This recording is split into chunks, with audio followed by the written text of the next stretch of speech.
예레미야서 16장입니다. 1절서 읽어드리겠습니다.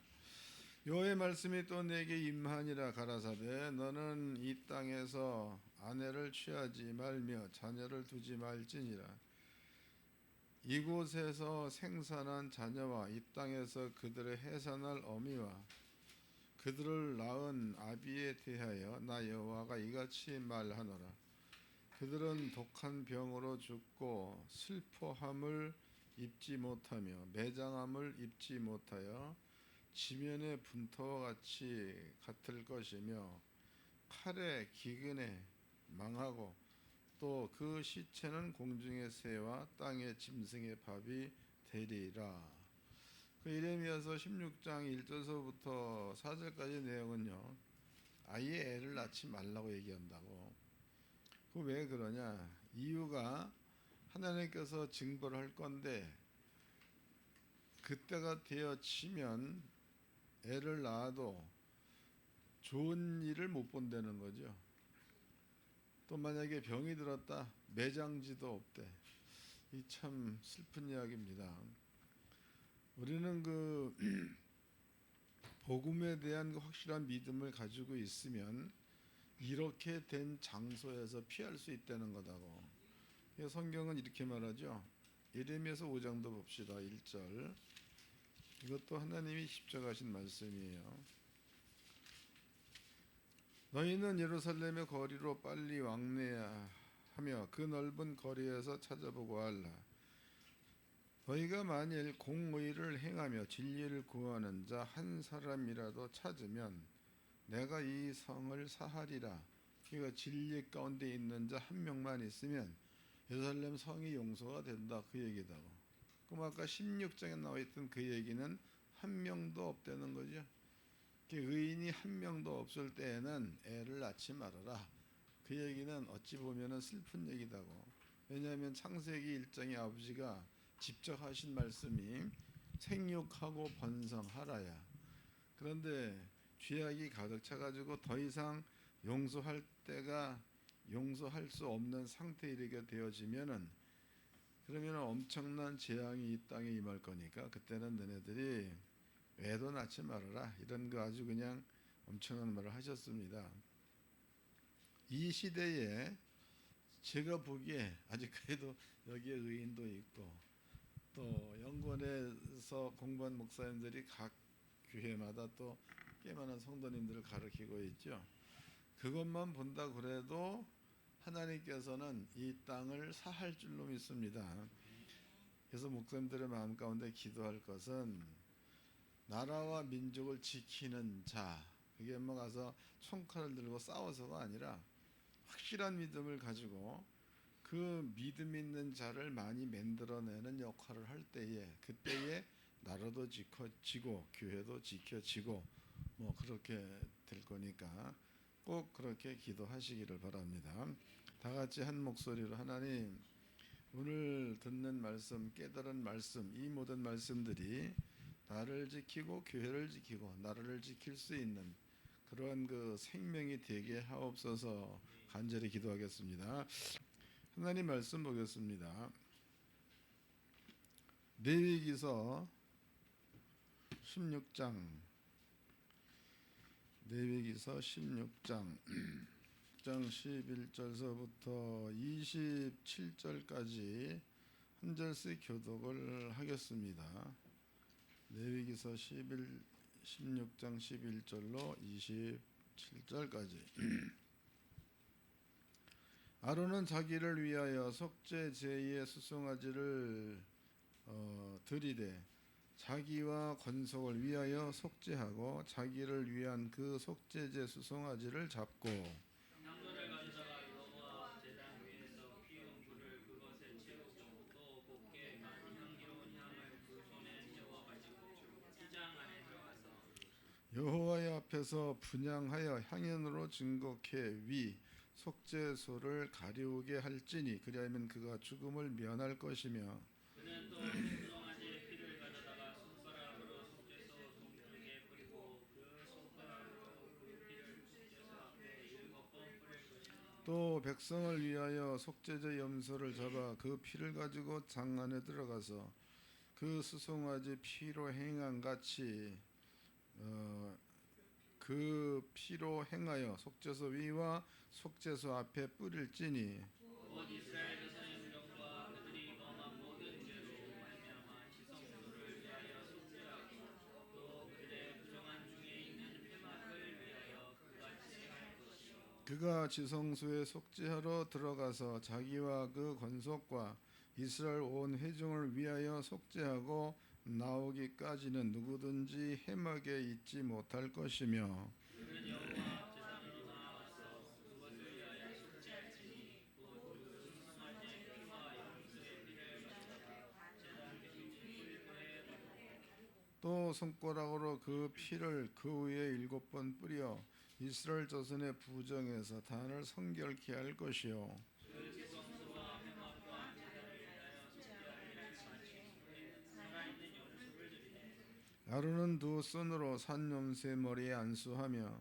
이스라엘 자손의 모든 불의와 그 범한 모든 죄를 고하고 그 죄를 염소의 머리에 두어 미리 정한 사람에게 맡겨 광야로 보낼지니 염소가 그들의 모든 불의를 지고 접근하기 어려운 땅에 이르거든 그는 그 염소를 광야에 놓을지니라 아론은 회막에 들어가서 지성소에 들어갈 때에 입었던 세마포 옷을 거기 두고 거룩한 곳에서 물로 그의 몸을 씻고 자기 옷을 입고 나와서 자기의 번제와 백성의 번제를 드리고 자기와 백성을 위하여 속죄하고 속죄제 희생의 기름을 단에 불사를 것이요 그 피를 아사슬에게 보낸 자는 그의 옷을 빨고 물로 그의 몸을 씻은 후에 지명에 들어갈 것이며 속죄제 수송아지와 속죄제 염소의 피를 성소에 들어다가 속죄에 쓴즉 그 가죽과 고기와 똥을 밖으로 내어다가 불사를 것이요 불사른 자는 그의 옷을 빨고 물로 그의 옷을 씻은 후에 지명에 들어갈지니라 아멘. 레위기서 16장 11절서부터 28절까지의 내용은요. 여기에 물론 여러 가지가 기록되어져 있지만 우리가 크게 봐야 될 것은 하나는 향을 가지고 지성소에 들어가라 이것과 그다음에 여기에 이제 아사셀에게로 염소를 보내란 말 두 가지를 좀 설명해 보도록 하겠습니다. 우리는 그 향을 얘기할 때 향을 만들 때에 향의 종류가 전부 다 몇 가지로 만들죠? 풍자향, 소합향, 나감향, 유향, 그 다음에 소금 5가지가 들어가죠. 그래서 그 5가지로 향을 만들어서 그것을 하나님의 전 앞에 피우라. 그래서 성막을 이렇게 보면은요, 여기를 지성소라고 하죠. 여기를 분향단이라고 하고, 여기를 촛대라고 하고, 여기를 떡상이라고 하죠. 성소에 들어가게 되면 가장 먼저 보는 게 여기에 불을 밝히고, 그다음에 떡상에 떡을 넣고, 또 여기에 향단에다가 불을 피우고, 향을 피우고, 또 이제 지성소에 들어가면 지성소 안에는 법궤만 있습니다. 그 지성소 안에는 아무나 들어갈 수가 없는 장소죠. 이스라엘 민족이 1년에 한 차례야 7월 10일 날입니다. 7월 10일 날 대제사장 아론이 먼저 자기와 자기의 권속 이랬단 말이에요.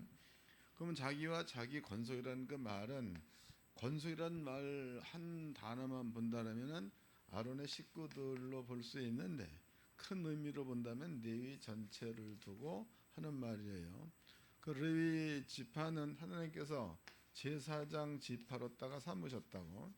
때문에 아론이 제사장이라면 이들 레위 지파 사람들도 제사장 축에 들어간다 이렇게 보면 되겠죠.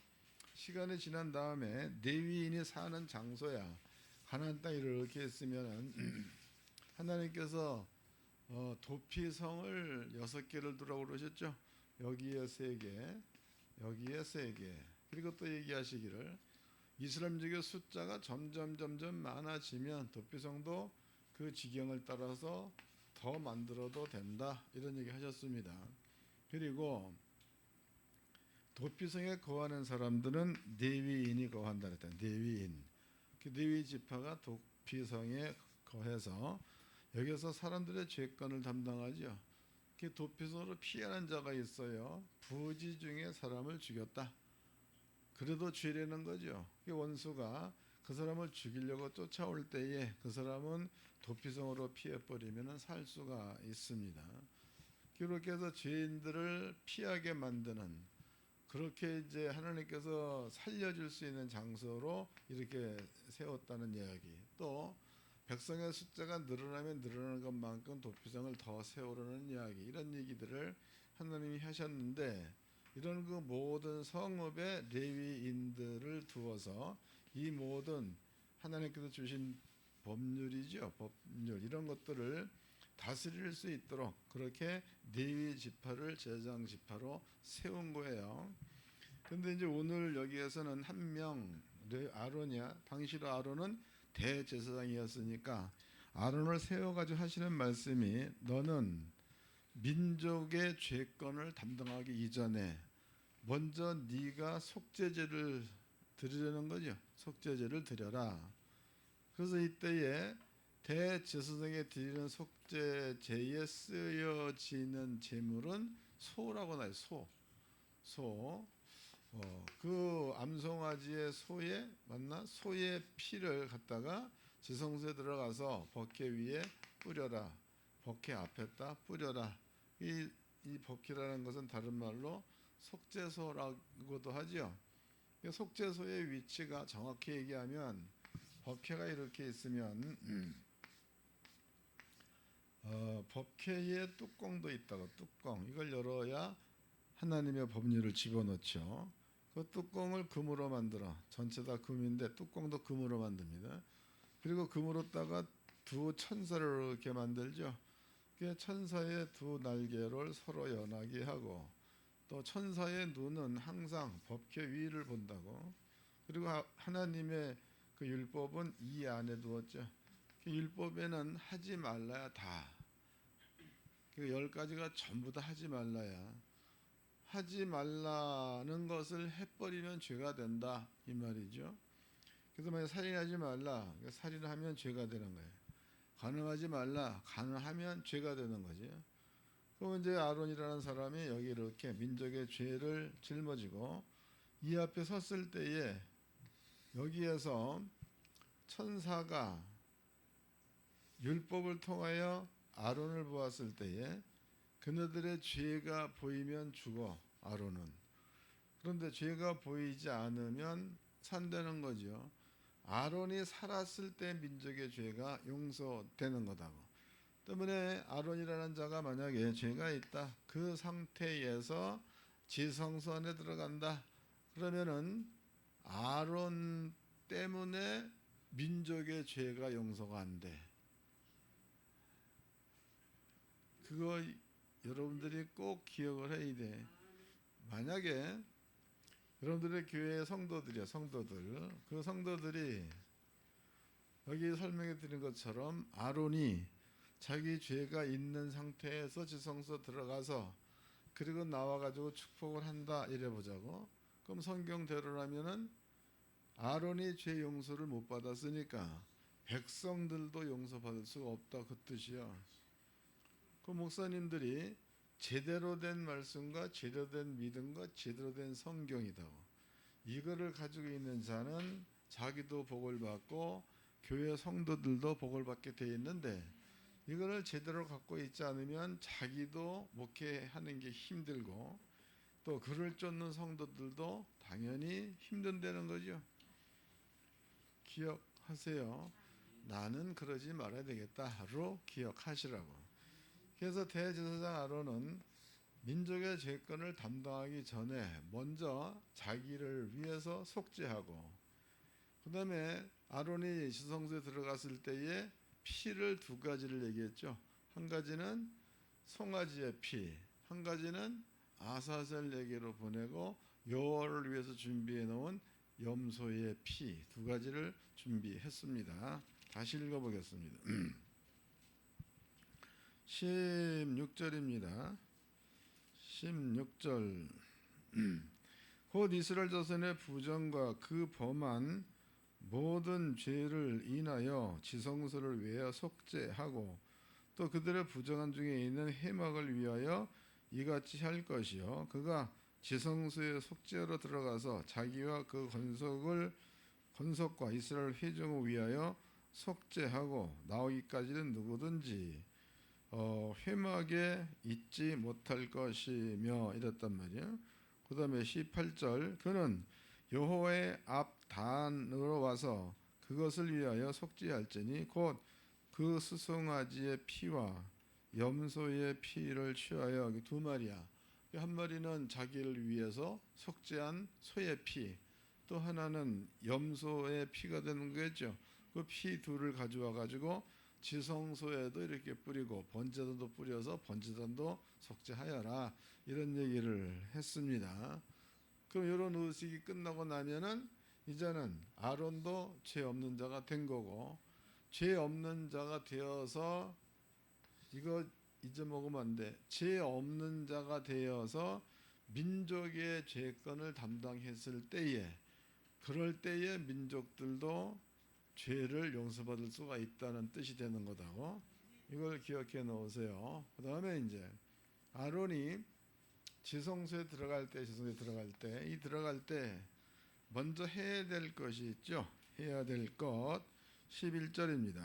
아론은 자기를 위한 속죄제 수송아지를 들이되 자기의 건석을 위하여 속죄하고 자기를 위한 그 속죄제 수송아지를 잡고 향로를 취하여 여호와 앞 단 위에 피운 불로 그것에 채우고 또 두 손에 곱게 간 향기로운 향을 채워 가지고 장 안에 들어가서 여호와 앞에서 분향하여 향연으로 증거케 위 속죄소를 가리우게 할지니 그리하면 그가 죽음을 면할 것이오 해서 또 뭐를 또 부탁하러 있는 거예요.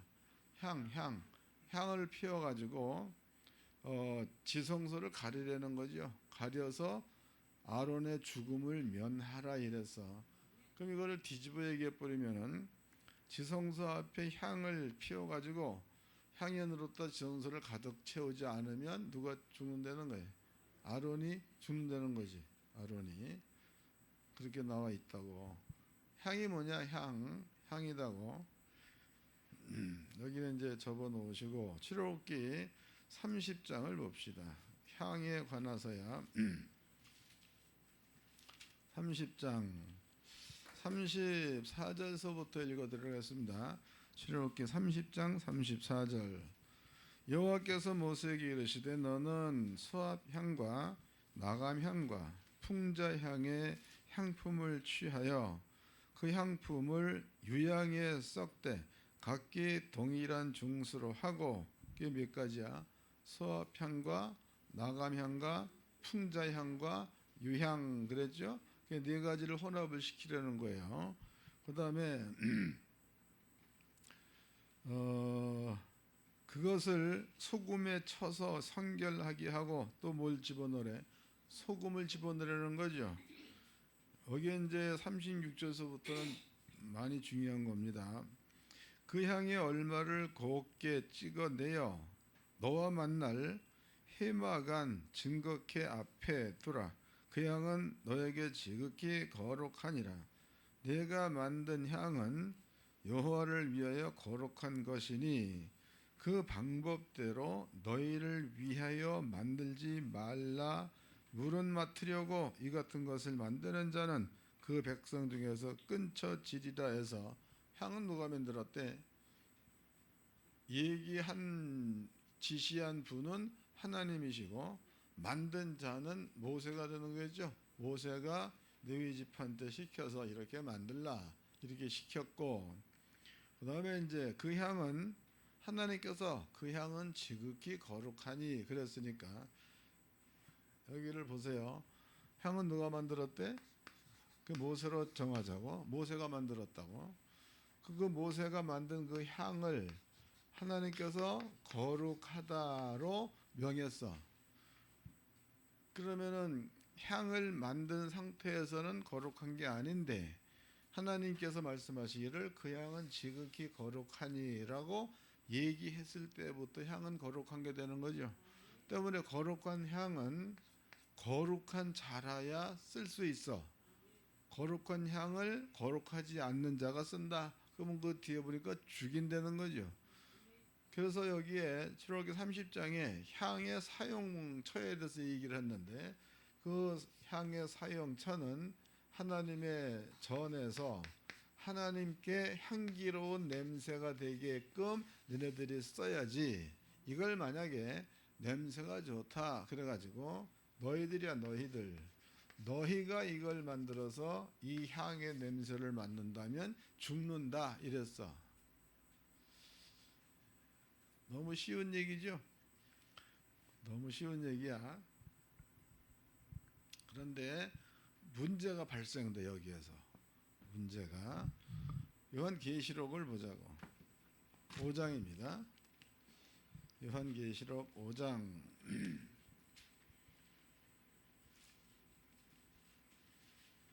나는 여러분들 앞에 기도하는 방법을 얘기할 때 항상 똑같은 걸 얘기하지 여러 가지를 얘기 안 했습니다. 아마도 한 번도 한 적이 없는 것 같아.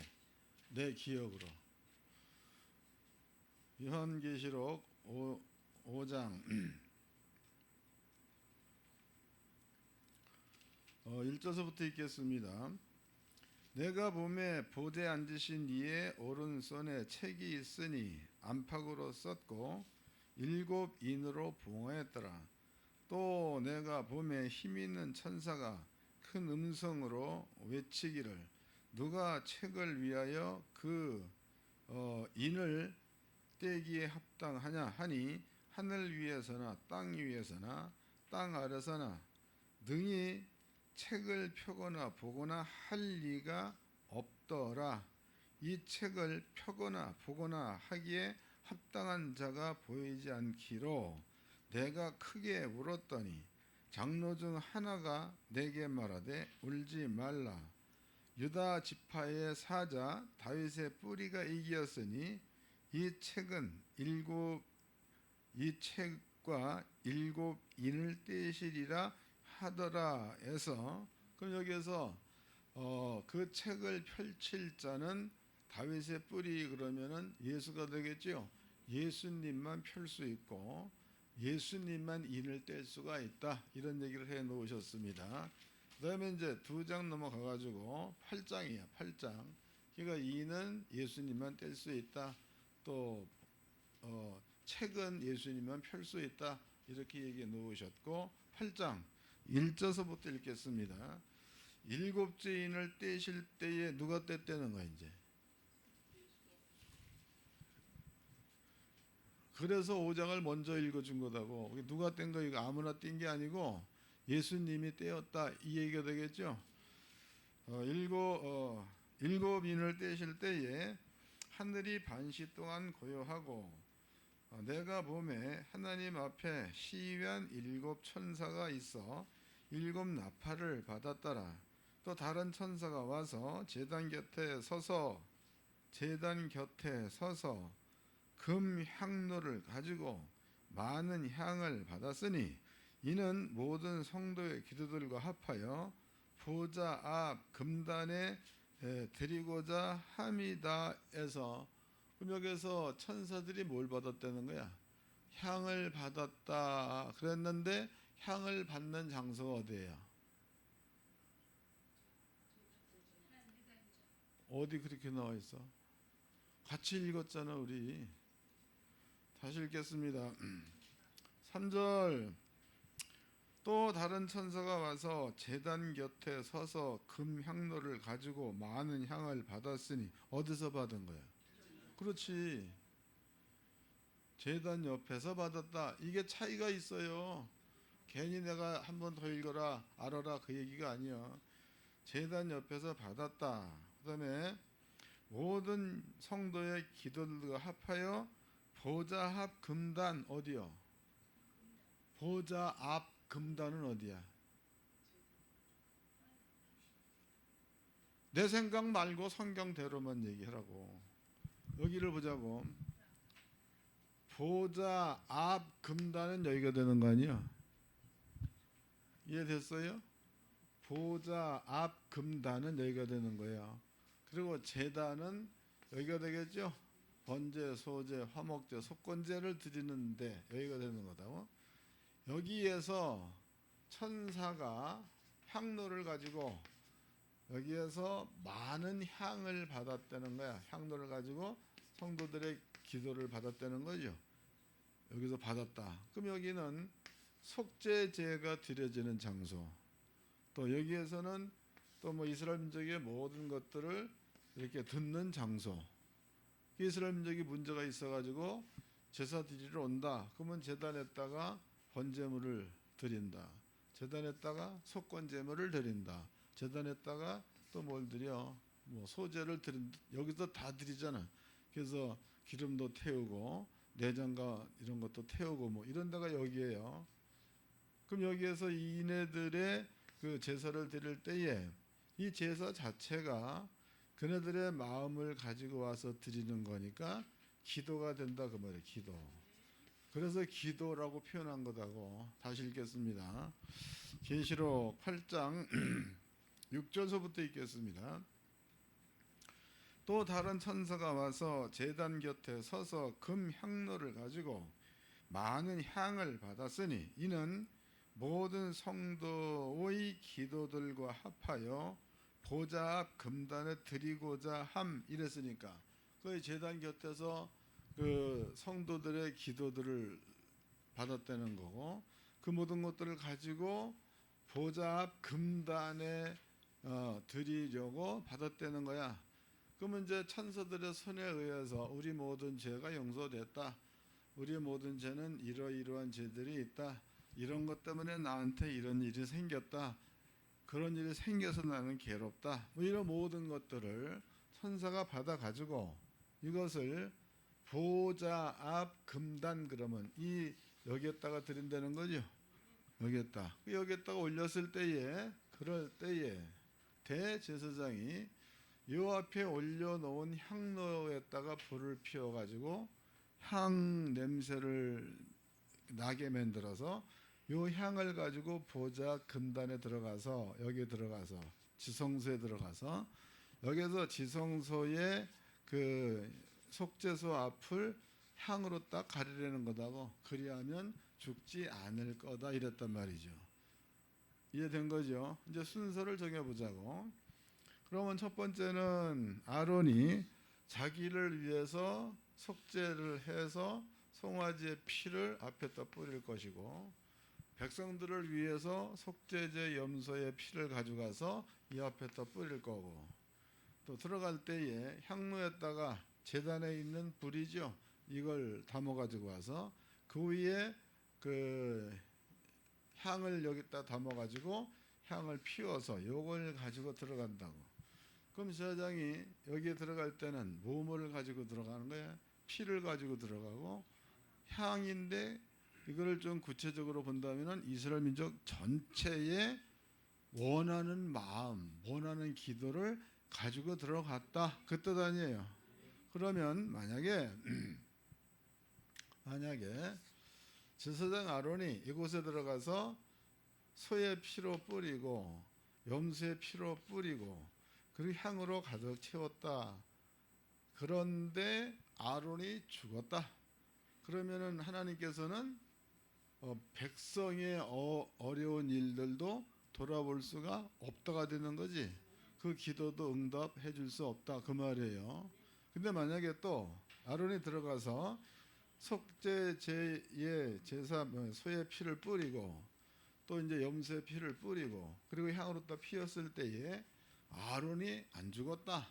그러면은 백성들의 모든 기도가 응답될 수 있다는 얘기가 되기도 하고 또 이제 백성들의 마음과 하나님의 마음이 하나가 되어지는 그러한 일들도 일어날 거네.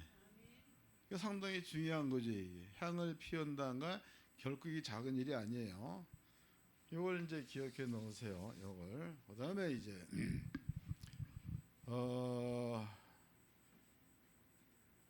10장 4절을 다시 읽어드리겠습니다. 향연이 그러면 그 향으로 인해서 피어나는 연기를 말하는 거지. 향연이 성도의 기도와 함께 천사의 손으로부터 하나님 앞으로 올라가는지라 그랬으니까, 그럼 향연이 성도들의 기도들과 합하여 하나님께로 올라간다 그랬으니까, 그러면은 우리가 단순하게 우리의 기도는 이런 그 천사가 받아가지고 하나님께로 간다로만 알고 있는데, 좀 더 구체적으로 구약 성경을 통해서 살펴보았더니, 그러면 아론이라는 자가 이런 것들을 준비해서 갔을 때에 향을 만약에 들피웠다거나 아론이 죽었다거나 이런다면은 성도들이 한 소원이라든가 기도라든가 또 하나님께서 돌봐 주기를 원하는 마음이라든가 이런 모든 마음도 하나님께로 올라가질 못하고 끊긴다는 뜻이다고. 끊긴다. 맞아요? 여기에 이제 천사가 성도들의 기도들과 향을 가지고 하나님의 보좌 앞으로 갔다는 거야. 보좌 앞으로 갔다. 그러면 천사가 기도를 가지고 보좌 앞으로 갔다 그러면은 그 기도는 응답이 됐다고 봐야 돼, 안 됐다고 봐야 돼? 응답됐다라는 그 얘기는 여러분들의 형편을 아버지가 전부 다 알고 있다, 이런 의미가 되겠죠. 이런 뜻이야. 이걸 기억해 놓으십시오.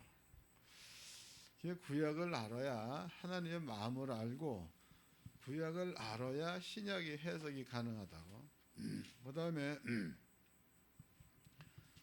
우리가 이제 그 히브리서 7장을 공부할 때에 거기에 멜기세덱이라는 자에 대해서 공부를 했죠.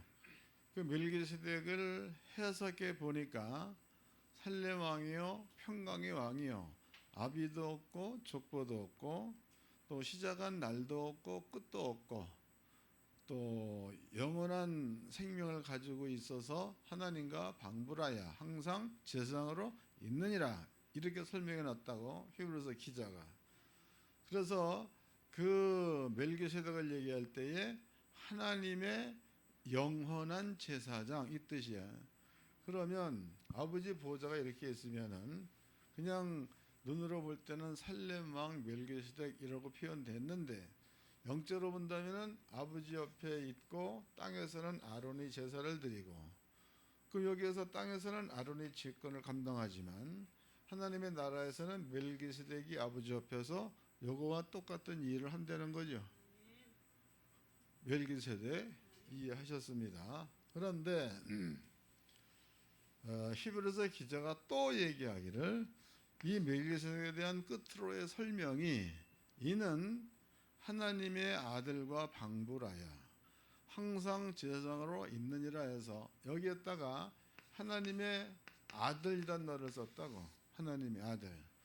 그럼 하나님의 아들은 만화 하나야. 하나죠. 하나님의 아들은 하나예요. 그러면은 그 하나인 예수님이 땅에 올 때에 첫째 세상 죄를 지기 위해서 왔다는 거 아니에요. 세상 죄를 졌다. 그리고 그 세상 죄 때문에 십자가에 죽었죠. 죽었어. 그리고 그 피를 땅에다 쏟아가지고 땅의 모든 죄악을 전부 다 풀어버렸다고. 그래서 이 사실로 인해서 예수를 믿는 사람들 역시도 거룩하게 되고, 또 이 사실로 인해서 땅이 거룩하게 되고, 이 사실로 인해서 하나님께 기도할 수 있는 상태가 된 거다고. 이 상태가. 그러면 이제 우리는 아버지 앞에 이제 기도를 해야 되는 건데, 기도를 여러분들은 여러 가지 기도의 제목들이 많지요. 어떤 이들은 뭐 나라와 민족을 위해서, 또 어떤 이들은 또 뭐를 위해서 기도를 많이 한다고. 근데 제가 아주 오래전에 성도들의 기도서를 가만히 들어보았더니 기도의 종류가 엄청나게 많아. 자식을 위해서 기도하고, 가정을 위해서 기도하고, 세계의 평화를 위해서 기도하고, 인류의 건강을 위해서 기도하고. 북한의 김정일을 놓고 기도하고 김정일이 할아버지를 위해서도 기도하고 뭐 기도를 많이 한단 말이에요. 근데 이게 한번 생각을 좀 해보세요. 이런 것들은 이제 우리는 그냥 좋은 말로 중보기도라고 그래. 중보기도. 이거 한번 생각을 해보자고. 나한테 필요한 거, 내가 우리 아버지 앞에 구하고 싶은 것은 그렇게 많지 않잖아. 예? 허리가 아프다. 다리가 쩔뚝거려진다. 나도 모르는 사이에. 그러면 그게 나한테 이루어져야 될 기도의 제목이요. 내가 받아야 될 구원이다고. 그거 한 가지. 그럼 이제 그거 때문에 기도하러 갔으면 그것만 놓고 기도해야 응답을 받든가 말든가 한 거 아니야. 걷다 대놓고 이렇게 엄청나게 많은 제목 갖다 떠들어 제껴버리면은 아버지가 머리가 나쁘셔. 우리는 머리가 좋은데 이런 걸 다 기억해서 기도하려니까 머리가 얼마나 좋은 거예요. 근데 아버지는 이런 거 별로 기억 안 하셔. 내가 기도한 대상이 아버지가 보기에 저주의 길에 있어. 그리고 용서해 줘야 돼, 안 해? 해줄 수가 없는 거지. 저주의 길에 있는 자는 아버지가 용서해 주고 싶어도 그 양반의 얘기가 이런 일을 행하면 들어가도 저주, 나가도 저주, 떡반죽 그릇에 저주를 받고 네 자식이 저주를 받고 네 우양의 새끼 이렇게 말해놨어. 근데 거기에 앉아있는 자를 두고 기도하면 아버지가 그거 들어줘야 돼, 안 들어줘야 돼? 근데 만약에 이렇게 기도의 제목을 많이 세워놨는데 아버지가 기도 응답을 해줄 수 없는 자리에들 다 퍼질러 앉아있는 자들로 기도한다면 하나님으로 극히 통분하게 만드는 기도야 이게. 좀 정신 좀 차리셔. 아버지가 진짜 좋아하는 기도는 뭐냐? 네한테 필요한 거를 기도하라는 거야. 우리 아버지니까. 만약에 아프다.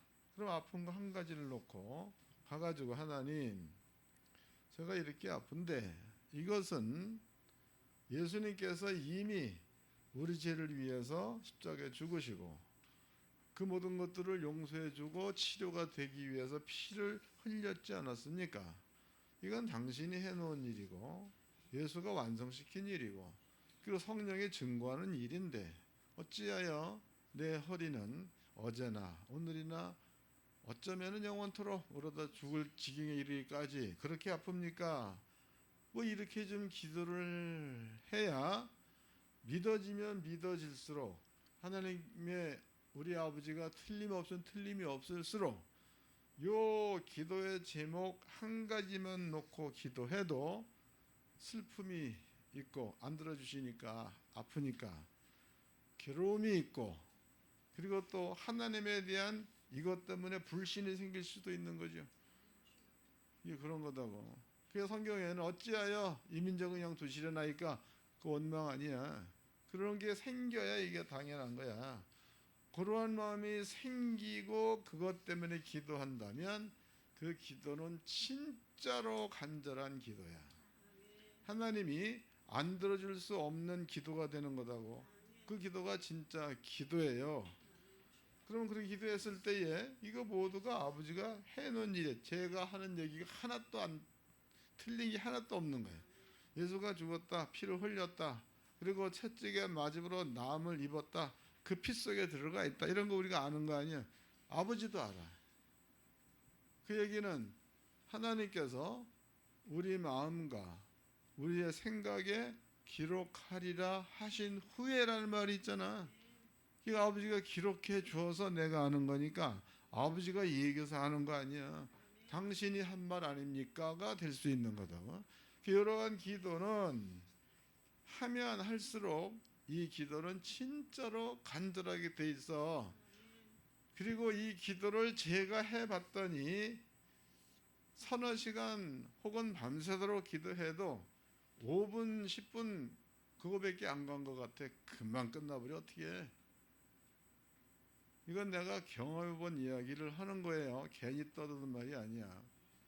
그럼 우리가 적어도 하나님이 우리 아버지가 틀림이 없다면 여러분들은 기도한다 그러면 이런 기도는 해야 될 거 아니에요. 그 다음에 중보 기도를 자세히 보라고. 내 기도 제목은 이게 기도 제목이에요. 이게. 근데 가가지고 하라는 내 기도는 한 2분이나 3분 해놓고 중보 기도해야 될 것을 쭉 나열해가지고 기도를 쭉 해버렸어. 그런데 이 중보 기도를 해주는 자가 하나님이 해놓으신 저주의 길에 있는 자야. 저주의 길에 있는 자. 그럼 이거 아버지가 안 들어주잖아. 잘 깨달아야 돼. 이러한 기도를 가지고 성전에 가서 기도하면 구약 성경 아론 편으로 본다면은 죽어야 될 자야, 살아야 될 자야. 난 얘기를 그렇게 해도 안 들어먹는 게 참 이상해. 나는 평생이 지금 내가 목회를 하고 나서부터 지금까지 기도는 이렇게 하라라는 얘기를 계속 해왔지, 이거를 뭐 여러 가지를 놓고 기도하고 한 적이 한 번도 없어. 들었으면 얘기해봐 한번. 20년씩 배우고 막 그랬잖아. 또 뭐 짧게 배운 사람은 10년도 배웠잖아. 내가 이렇게 기도하라고 얘기한 적이 있으면 내가 정시 성을 갈겠네. 안 했어. 왜 그런 거야? 성경에 이렇게 하지 말라고 나와 있으니까 안 하는 거 아니야. 근데 교회에서 가르치기를 뭐 이렇게 기도하고 저렇게 기도, 전부 다 지 생각들이다. 그러면 자기 생각을 가지고 이렇게 기도하라고 시켜버리면 저도 죽고 성도도 죽는 거지. 본인 스스로가, 목사가 다른 거 기도시키지 말고 본인 스스로가 한 가지 문제를 놓고 기도해서 응답받는 것을 성도들한테 보여준다면 자기도 살고 성도도 살고. 아버지가 아론한테 한 그 향 얘기가 적은 얘기냐 아니잖아요. 오늘날에 엄청나게 많은 사람들이 어디들 가 앉아 있어? 거의가 다 이 자리 아니야, 이 자리. 죽을 자리 찾아 앉아 있는. 그 얘기를 들어보면은 이렇게 기도해 놓고 아주 잘한 것처럼 얘기해. 확 박을 수도 없고. 귓구멍이 있어가지고 알아들으면 또 얼마나 알아듣지도 못해. 그 못 알아듣는 사람들 백날 얘기해봤자 소용이 있어 없어. 걔가 입을 다물으시나. 아, 참 속 터질 노릇이다고. 여러분들은 지금도 늦지 않았으니까 진짜로 기도다운 기도를 하세요. 또 언젠가 제가 이제 기도 강의를 할 때에 25시 기도 방법을 얘기했나 안 했나? 했을 거야 아마. 하루가 24시간이죠. 24시간을 넘어서 25시간 기도할 수 있다는 얘기를 했다고. 거기에는 가장 핵심이 뭐야? 예수가 채찍에 맞으러 남을 입었도다를 마음 가운데 믿는 믿음을 가지고, 그 말씀이 사실로 나타나기를 간절히 바라는 마음을 가지고 있으면 그 자체가 기도란 얘기 했잖아. 이거 두 가지가 같아야 돼. 교회 가서 꿇어 엎드려 기도할 때도 같은 마음으로, 생활할 때도 같은 마음으로. 그러면은 하나님의 성막 가운데서 이제 지성소지요.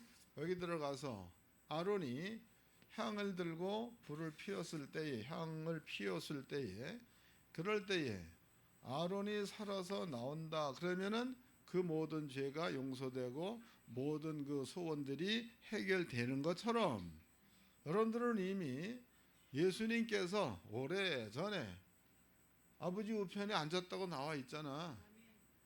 그거 알아?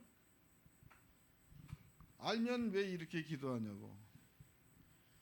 읽어보자고. 그거 나와 있어 성경에. 마가복음 16장입니다. 마가복음 16장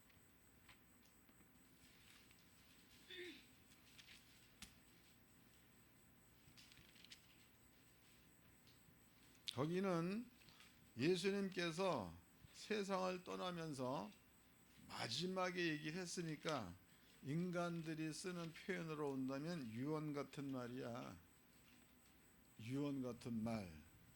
그런데 하나님적 그러한 차원에서 본다면은 예수님께서 아버지 나라로 갈 때에 우리한테 모든 일들을 맡기면서 준 마지막 말이다고. 읽어보겠습니다. 15절서부터 16장 15절. 또 가라사대 너희는 온 천하에 다니며 만민에게 복음을 전파하라. 믿고 세례를 받는 사람은 구원을 얻을 것이요 믿지 않는 사람은 정죄를 받으리라. 믿는 자들에게는 이런 표적이 따르리니 곧 저희가 내 이름으로 귀신을 쫓아내며 새 방언을 말하며 뱀을 집으며 무슨 독을 마실지라도 해를 받지 아니하며 병든 사람에게 수두른즉 나으니라 하시더라 해서 요렇게 하면서 복음을 전하려는 거죠. 그 끝이야 이제. 그리고 그 다음에 19절이야. 주께서 말씀을 마치신 후에 하늘로 올리우사 하나님 우편에 앉으시니라. 이때의 아버지 우편에 앉았대. 그럼 원래의 멜기세덱의 자리에 가 있다 그 얘기 아니야. 원래의 멜기세덱 자리. 그럼 아버지가 이렇게 계셔. 여기 계시고 예수님이 그 옆에 앉아 있습니다. 이렇게 앉아 있어. 그러면 여러분들이 기도를 할 때에 기도야 예수의 채찍에 맞음으로 남을 입었도다를 대놓고 자꾸 얘기하면 얘기하는 거야. 그러면 누가 괴롭겠어? 괴로운 건 난데 여기 있는 양반은 자기가 해놓은 일인데 안 되는 것 때문에 기도하는 자가 괴로워하니까 그 괴로움은 주의 괴로움과 같다는 거죠. 그러니까 응답할 수밖에 없어. 그 적어도 이런 기도는 좀 할 줄 알아야지. 연구원 목사님이라면 다른 사람들이야 뭐 대나마나 알게 그래도 알아야 돼. 네? 제대로 된 기도를 해야 될 거 아니에요. 그 외에도 시험이 있다. 시험. 이 시험이라는 것도 분명히 예수님께서 시험을 체율 그랬잖아. 본인이 겪었다 그 말이에요. 그러므로 주께로 나오는 자에게는 하나님의 은혜를 받을 수 있도록 그렇게 해놔버려서 그럼 어려운 일들이 막 있어 이제. 그러면은 이 말씀을 마음껏에 기억을 딱 하고 이 말씀 가지고 아버지 앞에 기도한다고. 예수님께서 땅에 오셔서 우리의 모든 시험을 경험했고 가져갔고 이렇게 하셨는데 이 빌어먹을 놈의 시험이 나한테 자꾸 있는 것은 무슨 까닭입니까? 나 이거 떠나는 게 정성인데 아버지 은혜가 나타난다 그랬으니까 떠나야 정상인데 어쩌자고 이것이 1년이 지나고 2년이 지나고 자꾸 오래 갑니까? 그러면 누가 괴로운 거야? 괴로운 건 우리인데 실제로는 이루어놓은 당신이 괴로울 거 아니야. 그래서 예수님께서 아버지 옆에 서서 우리를 위하여 간구. 어떤 기도가 좋겠어? 예수가 우리를 대신해서 하나님께 간구해 주는 게 좋겠어? 쓸데없는 기도 많이 해가지고 쳐다도 안 보는 기도가 좋겠어?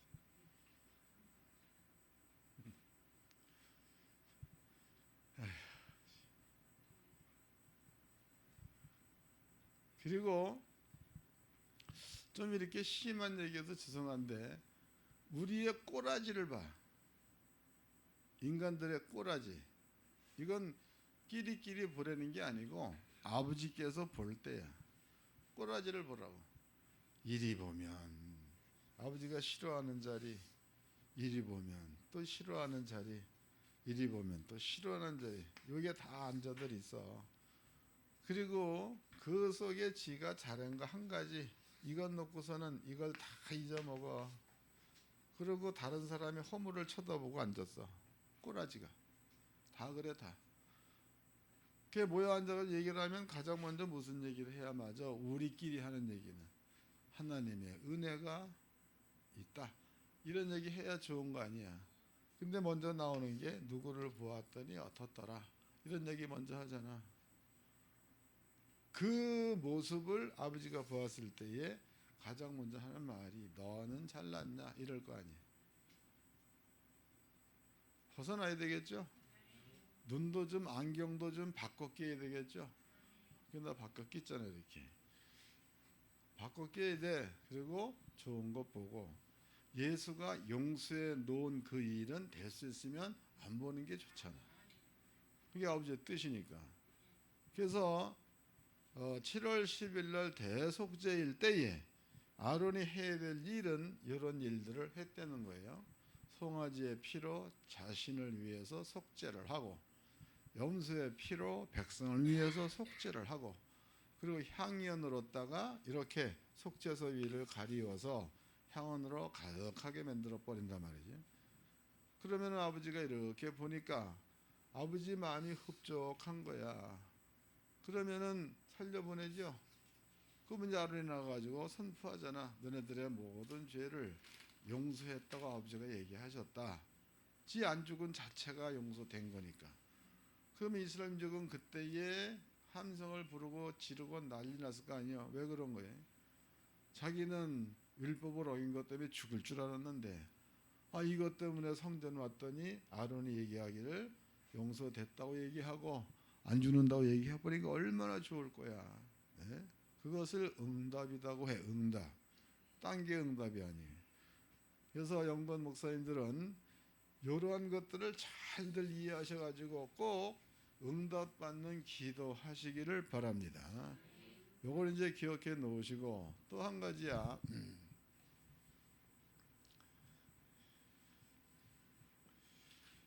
시간이 12시가 돼버렸네. 또 한 가지, 레위기서 16장을 보자고. 이건 간단히만 설명해 드릴게요.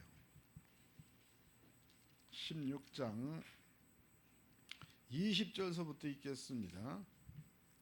21절서부터 아론은 두 손으로 산 염소의 머리에 안수하여 이스라엘 자손의 모든 불의와 그 범한 모든 죄를 고하고 그 죄를 염소의 머리에 두어 미리 정한 사람에게 맡겨 광야로 보낼지니, 아론이 염소 머리 위에다가 민족의 모든 죄를 안수해서 올려놓았다는 거죠. 그리고 그 염소를 광야로 보냈대. 염소가 민족의 죄를 짊어지고 간 데가 있습니다.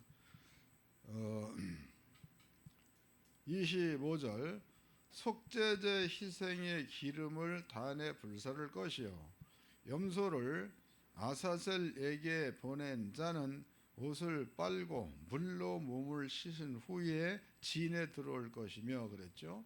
염소를 누구한테 보냈대? 아사셀에게로 보냈다. 그러니까 죄를 짊어진 염소를 아사셀이 받았다가 되는 거죠. 죄를 짊어진 염소가 아사셀을 받았다, 그런 뜻이에요. 근데 그 아사셀을 해석해 보면 광야에 있는 마귀, 광야에 있는 귀신이라는 뜻을 가지고 있다고. 그러면 염소가 민족의 모든 죄를 지고 광야에 있는 마귀에게로 갔다는 뜻이죠. 그러니까 죄는 누구한테로 갔다는 거야? 마귀한테로 갔다가 아니야. 그러죠. 때문에 마귀는 죄만 찾아다닌다 그 말이요. 마귀는 의를 쫓는 게 아니고 마귀는 죄만 찾아다녀. 죄만. 여러분들이 만약에 죄를 가지고 있다, 그 마귀는 그걸 본다는 거지. 그리고 쫓아간다는 거예요. 마귀는 죄만 찾아다녀. 이걸 기억해 놓으세요. 아사셀로 보내질 염소 위에다가 안수했을 때 뭐가 올라갔대? 민족의 죄와 불법이 올라갔다. 그 염소는 그거를 가지고 아사셀에게로 갔다, 이렇게 나와 있어. 대속죄일 날. 이걸 기억해 놓으시고, 그 다음에 이제 먼저 마태복음 26장을 보자고. 마태복음 26장. 이건 예수님이 직접 하신 말씀이세요.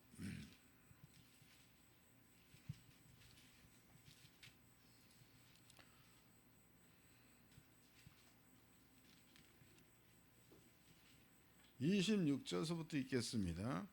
마태복음 26장 26절. 저희가 먹을 때에 예수께서 떡을 가지사 축복하시고 떼어 제들에게 주시며 가라사대 받아 먹으라. 이것이 내 몸. 그러면 떡을 떼어서 줄 때에 이거를 누구 몸이라? 예수의 몸 그랬죠. 예수의 몸이니라 하시고 또 잔을 가시사 사례하시고 저에게 주시며 가라사대 너희는 다 이것을 마시라. 이것은 죄 사함을 얻게 하려고 많은 사람을 위해 흘리는 바 나의 피. 그다음에 언약의 피 그랬어. 그냥 피가 아니고 언약의 피. 그럼 언약이라는 얘기는 창세기 아버지의 언약까지도 다 포함되는 거예요. 성경 전체 언약은 다 들어가도 맞는 말씀이다. 언약의 피다 이랬단 말이죠. 근데 가장 중요한 언약의 피는 예수를 세상에 보낼 때에 그네들의 죄를 예수한테 담당시키기 위해서 보냈다라고 하나님이 약속하신 거죠. 그 약속이 어디 있어? 이사야서 53장에 있잖아. 약속하신 거예요. 언약의 피. 그러면 이제 두 가지를 얘기하셨는데 떡이야 떡. 떡을 나눠주시고 이것은 내 몸 그랬죠. 내 몸. 내 포도주야. 포도주를 나눠주시면서 이것은 죄 사함을 위해서 흘리는 언약의 피 이랬단 말이에요. 두 가지를 얘기했죠. 그런데 이 떡은 내 몸 그랬으니까 이거를 그냥 직설적으로 얘기한다면은 예수의 몸이다 이 뜻이야. 그런데 떡을 들어서 비유한 거죠. 내 몸이다. 그러면 예수의 몸인데 그 몸을 12 제자한테 나누어 줬다는 겁니다. 거기에는 유다도 포함돼서 유다. 그런데 예수의 몸은 세상 죄를 짊어진 몸이죠. 세상 죄를 짊어진 몸이야. 그 예수가 떡을 뗄 때에 이건 내 몸이다 이랬어. 그러면 세상 죄를 짊어진 상태에서의 몸이 되니 그러니까 이 떡에는 모두 포함되어 있다는 거야. 세상 죄도 포함되어져 있다. 그 다음에 요한복음 13장을 보자고. 조금 달리 표현했어요. 요한복음 13장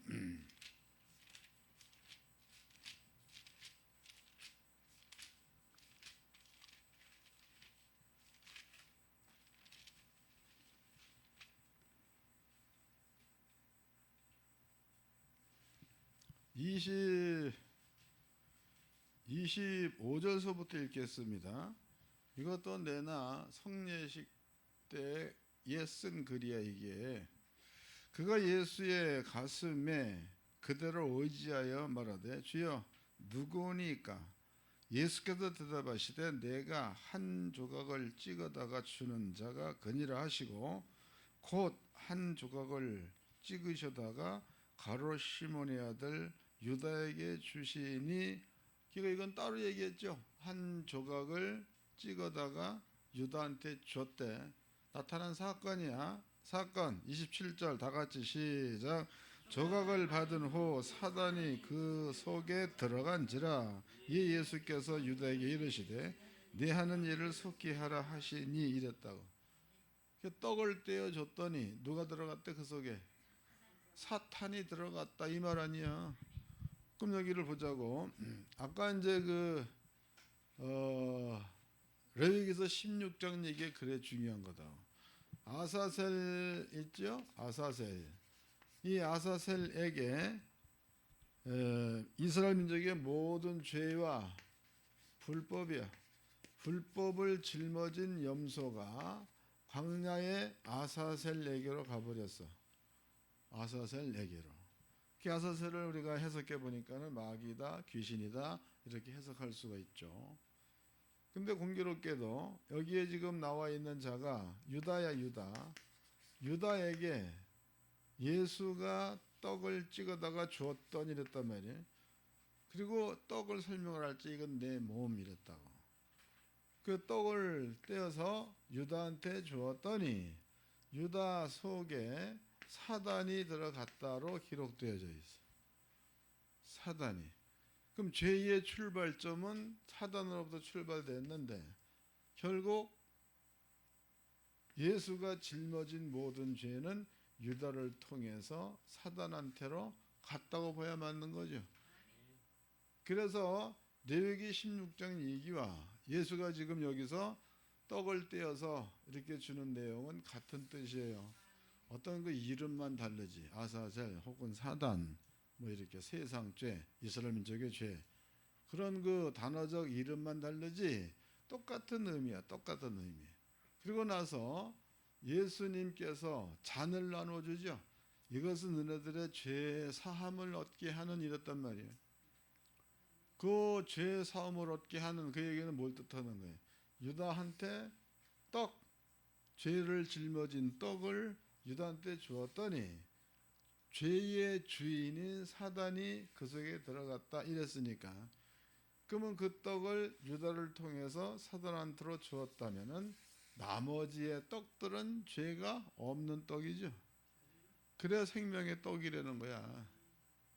요 두 가지를 들어서 피를 여기서 피, 이것은 죄 사함을 얻게 하는 언약의 피 그랬다고. 그러면 구약으로 본다면은 이렇게 흘린 피는 여호와를 위해서 준비한 염소의 피가 되는 거겠죠.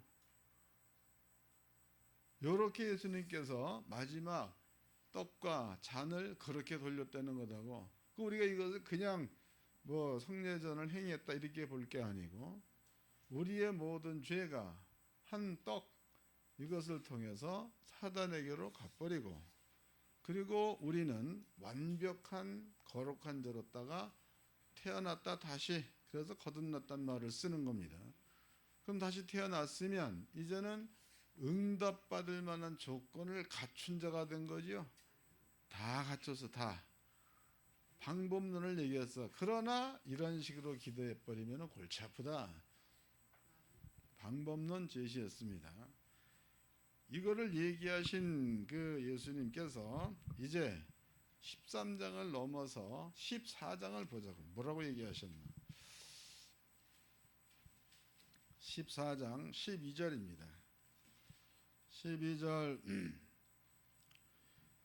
내가 진실로 진실로 너에게 이르노니 나를 믿는 자는 나의 하는 일을 저도 할 것이요 또한 이보다 큰 것도 하리니 이는 내가 아버지께로 감이니라.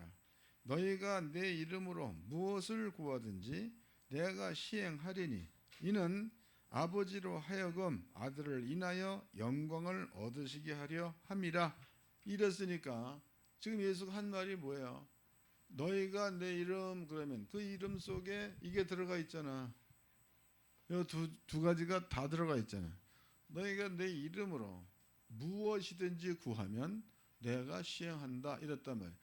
그게 무엇이든이라는 그 얘기 가운데서 이렇게만 생각을 한 것으로 무엇이든지 그러면 곤란해. 주께서 복을 주신 말씀을 다 들어가지고 무엇이든 이래야 맞는 거지. 저주의 자리에 있는 사람들 것까지도 다 이렇게 무엇이든 이러면 안 돼. 하나님의 법은 의의 세계에서나 법이 되는 거야. 죄의 세상에서는 아버지의 법이 법이 될 수 없다고. 죄의 법이 죄의 세상에서는 오해하지단 말이에요. 그 얘기를 바울이 했잖아. 우리는 그리스도 예수 안에 있는 생명의 성령의 법이 죄와 사망의 법에서 해방. 그 얘기는 뭐예요? 우리가 생명의 성령의 법 안에 들어갔다는 거 아니에요. 우리가 생명의 성령의 법 안에 있는 법들 가운데서 무엇이든지 이게 맞아. 어떤 이상한 사람은 하나님 은행을 털 거니까 좀 잘 되게 해달라고. 이거는 틀린 기도지. 들어줄 수 없는 기도예요. 적어도 여러분들은요, 기도를 어떻게 하며 어느 테두리 안에서 기도해야 되는가 이것도 알았어 이제. 걔가 목사님들이 뭐 얼마나 살지 모르지. 사람의 죽고 사는 것은 하나님께 달려 있으니까 남아있는 생애 동안에 기도를 기도답게 하십시오. 그래서 마가복음 16장에 가라 가면서 내 이름으로 귀신을 내어 쫓아라 전도하라 그거죠. 가라 가면서 병을 고쳐주라. 그리고 전도하라 이 얘기를 하셨다고 마지막 말이에요. 그런 일을 목숨 끝나는 그날까지 할 수 있는 이러한 주의 종들이 되기를 주님의 이름으로 축원합니다.